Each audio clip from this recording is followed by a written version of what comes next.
Entrepreneurs on born that brew. You are now listening to the Entrepreneur Podcast with your host, Adam McChesney. Let's grow! Welcome to the Entrepreneur Podcast. I am your host, Adam McChesney, and I want to thank you for being here today.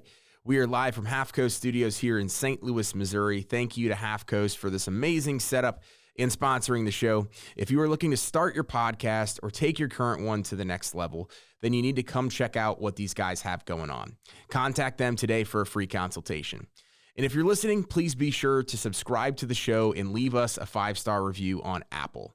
We would love for you to share this on social media by tagging me, and that way we can get this incredible content out to more people. Yet another great episode lined up for you today. I'm really excited about this one. This guest and I first connected well over a year ago at an Apex event. I will never forget it, and I don't know if he remembers it, but I'm sure he does because he's a very smart person.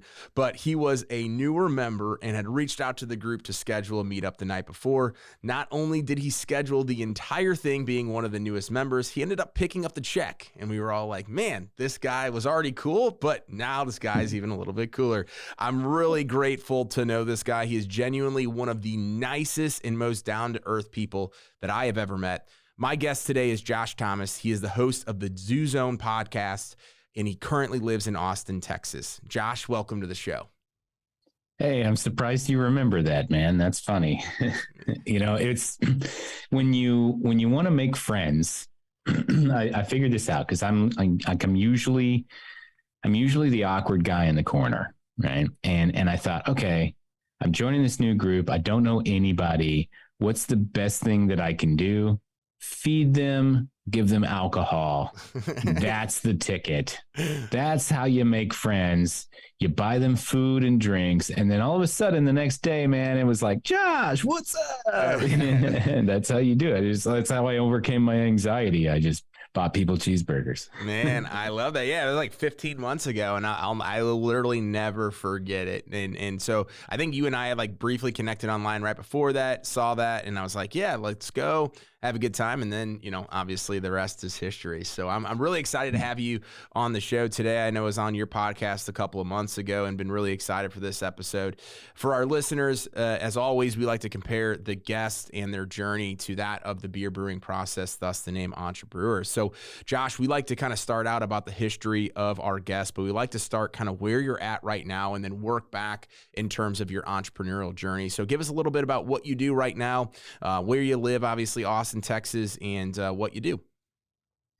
Yeah, well, one quick question though, and that little cup you have off to the side of the thermos, is it actually full of beer? This one is not. No, this is all water. All water. Betrayal, man. I know. This is not the Entre Water podcast, okay?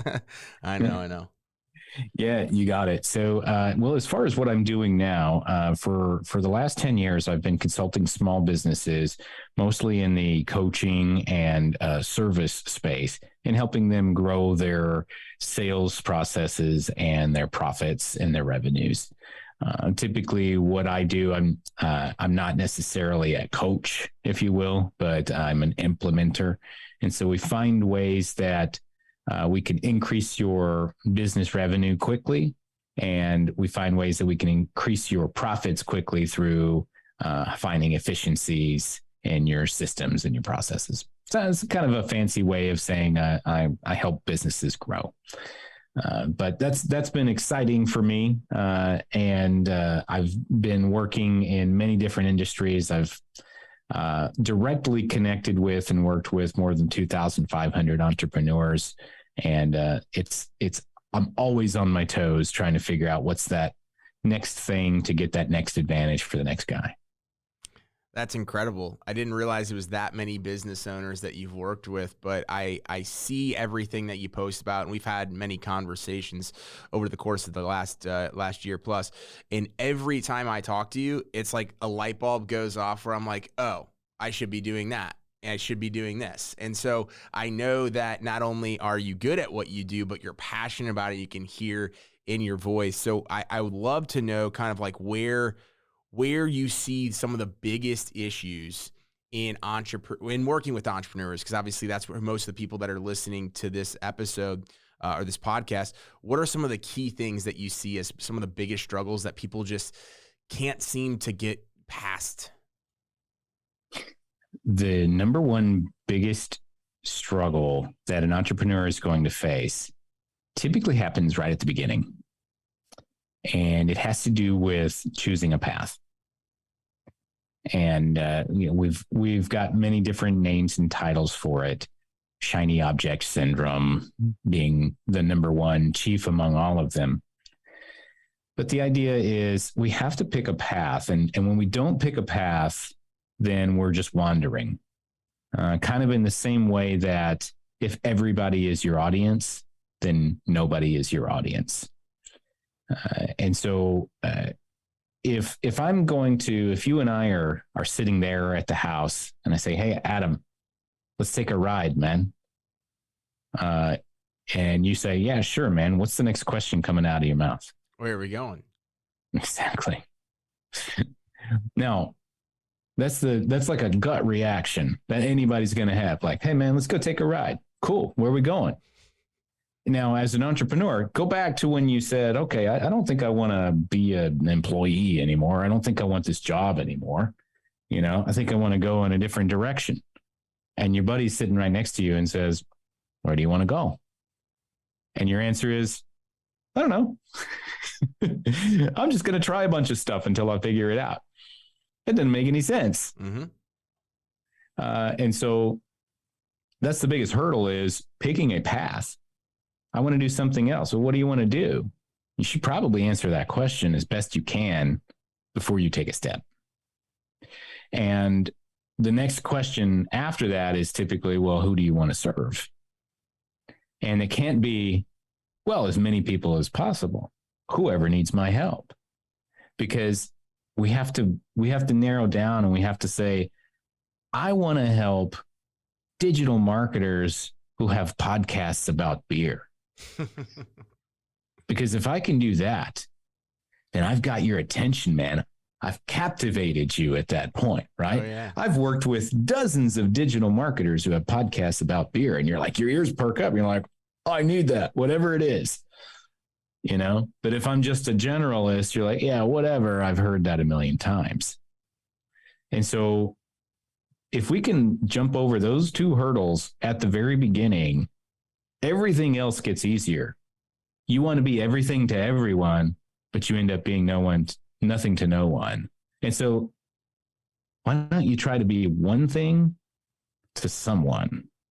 If you can be one thing to someone, the world really is your oyster. And I'll wrap up this point by making one comment. I believe it was Scott Oldford. If you guys don't know who that is, he's a pretty prolific internet marketer. Has been around a long time. And he was making the point of, you shouldn't be for everyone. Keep in mind that there are 7 billion people on this planet, more or less. And if you subtracted like 99% of those people, there are still something like 70 million people that are left in that 1%. Now you take out 99% of them and you're left with, check my math on this, but 70,000 people. If you had 70,000 customers, unless your product was $1, that's a wildly successful business. 1% of 1% of the population will create a wildly successful business for you at any price point. And so you really, and you're really only going to be able to get their attention if you're saying something that resonates with them. And general statements and phrases and, those kind of like overwashing generic motivational phrases and stuff, that doesn't resonate with people. What resonates with people is, what are you saying to me? How are you speaking to me? How are you saying my language? Man, that's a lot of insanely powerful information, and the episode just started. So I'm excited for the rest of it. But I've been there. Any entrepreneur who says they haven't been in that shiny object or maybe sort of lack of clarity space of who do I need to serve or what mission or path am I going on is honestly just lying. But if you can get over those things, as you mentioned, that's the biggest hurdles in the beginning. It definitely makes sense. The next thing that we kind of like to get into here is key ingredients in beer. Obviously makes a great beer, but key ingredients as far as being a successful entrepreneur. What are 3 things that have made you successful thus far? Well, it took me a long time to learn the lesson I just shared with you.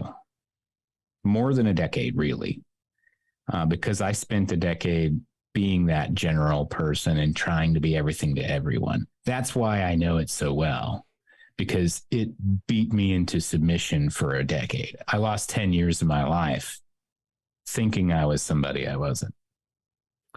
And so the best key to my success is I shed some of my armor and I just focused on doing one thing really, really well.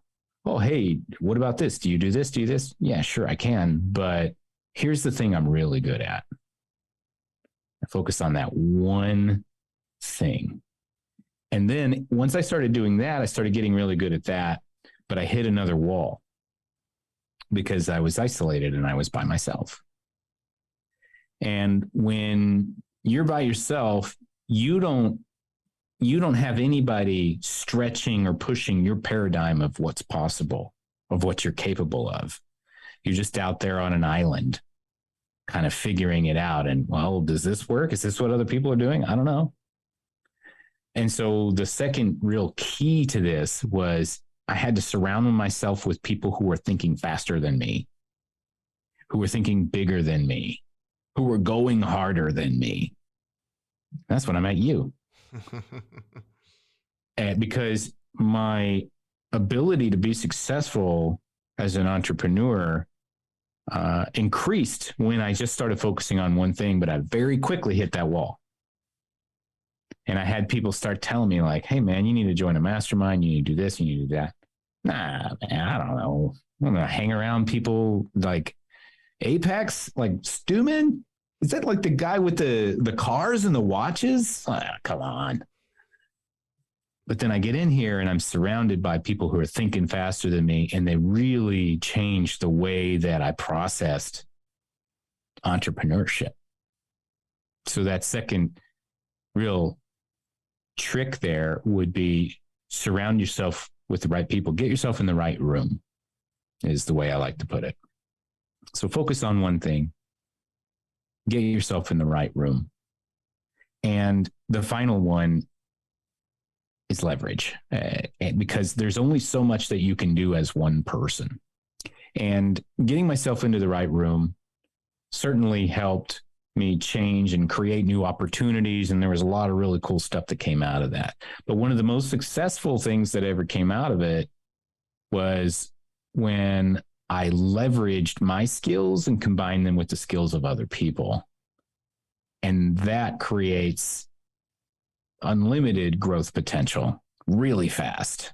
You know, if you can take what you do and have that only be a fraction of the production of a team, then that makes you that many more times productive. So focus, get yourself in the right room, and leverage when possible. No, I love those pieces of advice because they kind of all go together.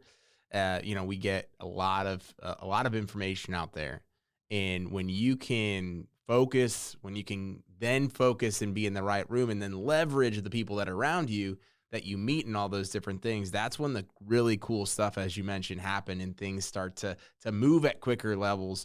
And it definitely takes you to the next level as an entrepreneur. The next aspect that we like to talk about here is kind of the ups and downs. So I know you mentioned kind of that 10-year span, and you kind of hinted at some of the things that, whether it's shiny object or not understanding, who your ideal client is, being that generalist. Talk about some of the ups and downs of the journey, basically from when you got started and kind of where you're at today, what some of those were. Well, I'll tell you, I got a little bit spoiled. I used to have a job as a teacher, and I got kind of burned out on that. Got a real estate license. That wasn't such a good idea in 2008. And so I'm sitting here, and I didn't want to be a teacher anymore. Couldn't make any money as a real estate agent. And so I sat down, around December of that year and opened up my computer and typed in something stupid like how to make money online or whatever. And by the way, did not find the answer. Spoiler alert. But what I did find was I found people out there talking about it. And one of the people I found was Perry Marshall.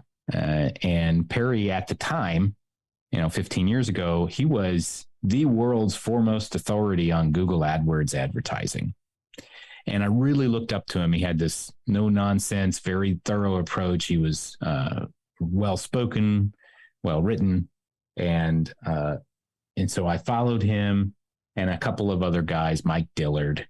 And I messed around and I figured out how to use AdWords to sell an ebook as an affiliate or something. And I went and, like a mad scientist, and like, it was like the worst part of my life. I'm like staying in my ex-wife's apartment. It was just like the worst time, man. And I sat there, it was like 11:30 at night, and a little ding goes off on my email, and it said, "You just made a sale." And it was this $27 ebook, and I made like $9 commission. And I was like, holy shit, it works. Oh my God, it works. And all I had to do was just keep doing that. But I wanted to go bigger and bigger and bigger. And so I got distracted. I'm like, well, I can do this. I can do this. And I started buying all this stuff, and I started getting really smart, but I stopped making the progress. Couldn't make a living selling $9 commission books.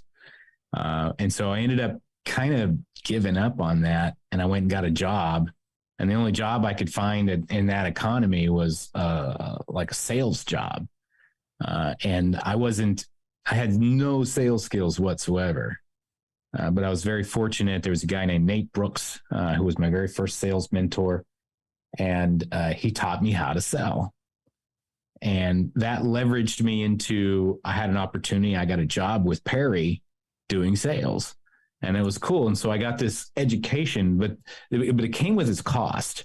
Okay. Because Perry was a very high profile internet marketing personality at the time. And he's still a pretty big deal, I think. But because of that status that I got for being associated with Perry, I didn't start working on my own thing or my own game. I just kind of rode his coattails, and they're like, "Oh, you work for Perry?" I'm like, "Yeah, I work for Perry." Obviously I'm a genius. And I did learn a lot. I got a ton of free education. I made a bunch of great connections, relationships, some of which I still maintain to this day. But I didn't personally advance in my career and my opportunities. I was an employee. And I liked being an employee because it came with a bunch of perks. And then that opportunity started kind of waning over time. And then I was sitting there and I'm like, well, shit, what do I do now? Because I worked for Perry for more than 6 years, just stagnant. Seeing people not as smart as me, just blasting past me because they were just doing the work and I wasn't doing the work. And I mean, that's the biggest hurdle I was facing was I had this attitude that, oh, okay, well, I got this status. I'm better than everybody. I don't have to work. And nothing could have been further from the truth, because when that job ended, I had to go and do the work. And if I had just been doing the work for the last 8 years, I probably wouldn't need to work at all. But I got stuck in that idea that, oh, okay, no, I'm really smart. And, someday this is all going to work out for me. But, and that was true, but it was only true because I ended up doing the work. And that was what I was avoiding the entire time. That's an incredible story, just from the fact that you were looking up to that guy online and figuring out ways to make money, and then all of a sudden it kind of came full circle. And then there's the other aspect where it came back to the original reason why you wanted to do everything. And so I think that that's so interesting that I think so many people have those stories, but so many people get stuck and bogged down in, hey, I'm just going to go ride the coattail and I'm going to go take the easy path. I'm going to go take the path because as you mentioned, it does come with all those perks. And that's what I did for 5 years. Yeah, And then I realized, you did it. I realized like, what is going on? Like I'm going to be in this rat race forever if I don't change and start to build something bigger and better for myself. And so I think that is phenomenal. The next thing one more point about that, because you said something important right there, because we get stuck in this comfort zone, and some of us are able to look at it and say, nah, this isn't for me. I'm going to go over there. But a lot of us can't do that on our own. Like, I wouldn't call myself a glutton for punishment exactly, but I kind of need to be smacked. In order for me to change direction, it can't just be like occurring to me like, oh, I don't think this path is serving me anymore. I'm going to change directions.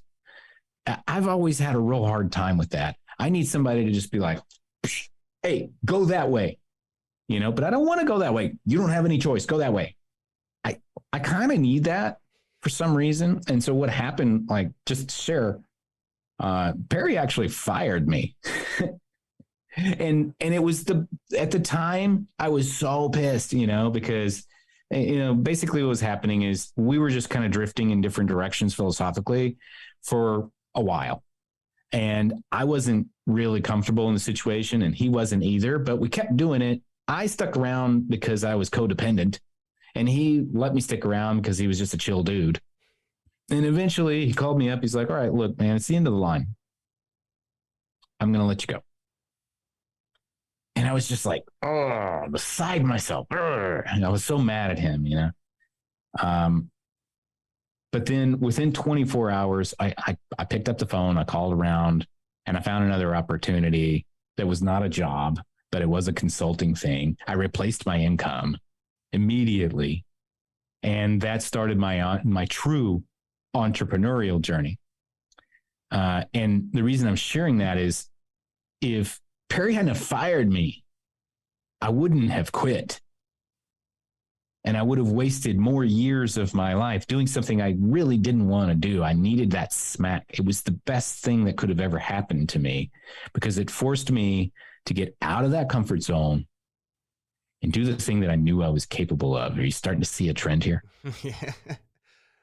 That is a truly full circle story now that all of those things happened. And yeah, I mean, a lot of people are like that, right? A lot of people need that like life altering moment in some sort of fashion, or to get let go from their job in order to really understand that they have to go in a different direction. So man, that's a great story.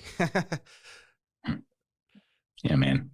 So and I felt like it was important to share, because somebody listening to your podcast right now is probably feeling like, well, I'll be ready for this Sunday. Yeah, I just got to get a couple of things in order. I got to save up this, and I got to make sure and try that. But look, what if you woke up tomorrow, and if you're working at a job or something, and your boss just says, hey, you got to go? Or what if you're already an entrepreneur and all of your clients tomorrow simultaneously call you up and say, you know what, screw you, Adam, I quit. Like, I'm canceling my credit cards, and I'm not going to do any more business with you. Like, what if that happens tomorrow? Are you ready for it? Of course you're not. But at that point, you are going to figure out, survival instinct will kick in, and it will create opportunities for glory for you that you won't create for yourself just sitting around and waiting for things to be just right. Yeah, I couldn't agree more. The opportunity is going to come from some of the hardest moments and some of the most difficult things that happen to us. That's a fact. I've been there. I've been in both as an entrepreneur and as an employee in that aspect. And there's a lot more at stake when you're an entrepreneur because you've put it all on the line at that point, but there's also a lot more opportunity on the other end. So you've given a ton of great information, a ton of great pieces of advice. The next question is, what is one of the biggest lessons that you would learn that could save an entrepreneur a year's worth of mistakes? I know you've already mentioned a couple, but if there is anything different than you've already mentioned, what would that biggest lesson be? The do zone. Let's go into that. The do zone is a set of rules that I developed to keep people from procrastinating and pretending and fantasizing that they're being productive when they're actually not. And it's very simple. There are 3 rules. They must be followed in order for you to be considered in what's called the do zone. And the do zone is where you are able to be objectively productive, actually productive, not like, oh yeah, man, I got a lot of stuff done today, when you really didn't do anything that moved the needle. Stuff that moves the needle, that counts. Okay. And here are the 3 rules. Number 1, you must be working on a relevant and current project, something that matters to you right now, not something that matters to you in 6 months or 6 months ago. It must be relevant and current. Number 2, it must have an immediate and measurable outcome. So again, it has to be something that you can complete with expediency, like within the hour or today, or something that has a measurable outcome. What is a measurable result you can produce immediately? Okay. And then rule number 3, and this is the most important one, it must be objectively observable by a third party. And the example I like to give is, you sign up for some Facebook ads course, you sit down, you start watching videos, and you're learning, right? I can see that you're staring at a computer, Adam. I cannot see that you're learning unless I rip open your noggin, crack open your skull, and like watch all of the neurons firing. Okay. And I'm not going to do that. Okay. I'm not a morbid person, but I can't objectively observe you learning. And so sitting down and learning something is not objectively productive. I can't tell. And I put that rule in place because a lot of us as entrepreneurs, we get stuck in this binge learning cycle. Oh, I'm just going to learn this next thing. I'm going to learn this next thing. I'm going to get so ready. I'm so ready. But you're not taking action. James Clear says in his book, Atomic Habits, there's a difference between motion and action. Motion is that preparing, getting ready, and I'm moving around. I'm creating a lot of motion. And it feels like I'm getting a lot of stuff done because I'm moving. But action is what creates results. Motion just creates energy. Action creates results. And so that third and final rule is you must be doing something that is objectively observable by a third party. So same Facebook ads course that you're taking. After you watch the video, you go to Facebook and you set up your first ad and you hit the live button and you watch traffic come through and get stats. That's the do zone. Sitting there and learning about it, that doesn't count. And the do zone, that's a great, and I've known that I was been on your podcast before, and I've seen everything that you've talked about it. So I'm excited for the listeners to dive into that, because I think it's such an amazing tool set that you have, that there's all this fluff, there's all the shiny objects, there's all this stuff that just doesn't really matter. And this just narrows it down to predictable things that actually can make a difference in your life. That's amazing. Yes, sir. So the last thing that we'll talk about here today is the distribution of the beer. So taking it to market and selling. So you have obviously the Do Zone podcast, you have, your consulting stuff, all that stuff. What is next, and where is the future going for Josh? A couple of friends and I got together and we realized that there are a ton of small businesses out there who are looking to grow, and they're looking to position themselves for a future exit. And in order to do that, they need senior level executives to join their team and to guide and advise them and to run different parts of their organization. For instance, Adam, you're an excellent marketer. Should you be doing your own marketing? That remains to be seen.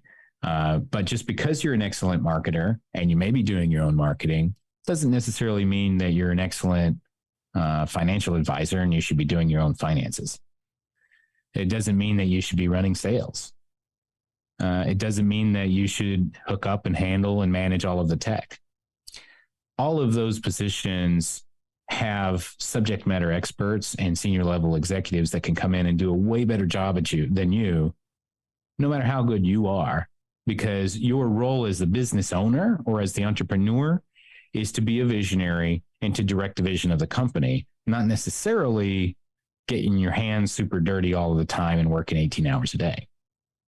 The problem is it's very difficult to afford a senior level executive when you're either just starting out or you have a very small business or there's only a handful of you. And it's like, well, it doesn't make sense. These guys cost a minimum of $10K a month, usually, plus bonuses. So you're paying out at least $200,000 a year in payroll for like a decent person, not even like a super pro, just someone decent.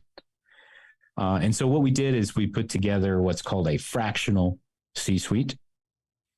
And the fractional C-suite allows you to have all of those senior level officers, but instead of paying them a full-time salary and having them sitting there and occupying a desk in your office, breathing up your oxygen and sucking up all of your benefits, we're able to do that remotely and much more efficiently for a tiny fraction of what it would cost to just hire one executive. You can have 6.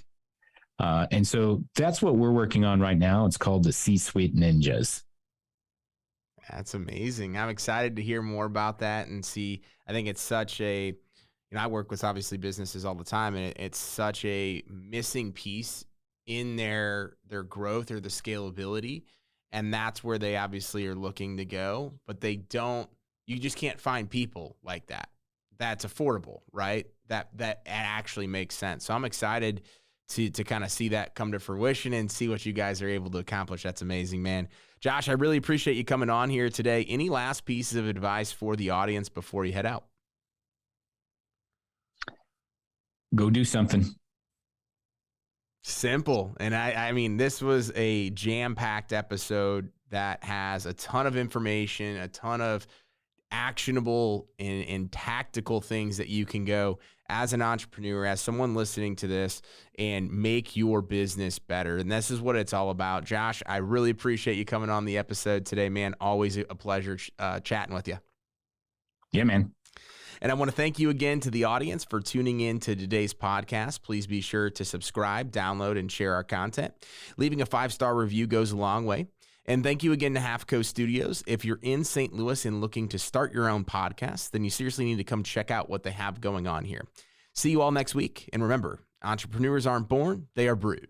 I'm an entrepreneur. Entrepreneurs aren't born, they're brewed. Thank you for listening to Entrepreneur Podcast with your host, Adam McChesney.